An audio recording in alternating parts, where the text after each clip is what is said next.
What's up, guys, and welcome back to my reading journey. Hope you're all doing absolutely fantastic. And today, as usual, we're gonna continue the book by Cicero on the ideal orator. It's gonna be the 74th part of the third book, so let's get started. The nature of delivery, preserving and using the voice. Now, all the elements of delivery possesses a certain force that has been bestowed by nature. That is why delivery strongly affects even the inexperienced, the common crowd, and also foreigners.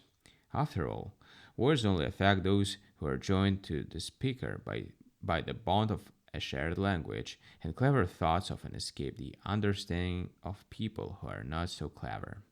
But delivery, which displays the feeling of the soul, affects everyone because everyone's soul is stirred by the same feelings, and it is through the same signs that people recognize them in others and reveal them in themselves. When we look at effectiveness and excellence in delivery, the voice undoubtedly plays the most important part. In the first place, a good voice is a desirable thing to have, but in the second place, whatever sort of voice we do have, it is something that ought to be protected. In this connection, the question of how to care for our voice is not really pertinent to the kind of instruction I'm giving you now, though I do believe that we should take good care of it. But the observation that I made a little while ago seems not at all irrelevant to my task in this conversation, namely, that is the majority of things. What is most useful is somehow also what is most appropriate.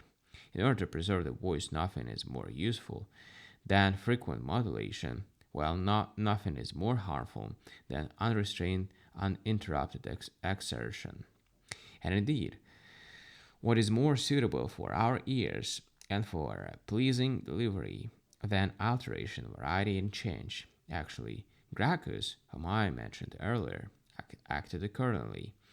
And Catullus, you can hear the story from your client Licinius, an erudite man who was Gracchus' slave and acted as his secretary.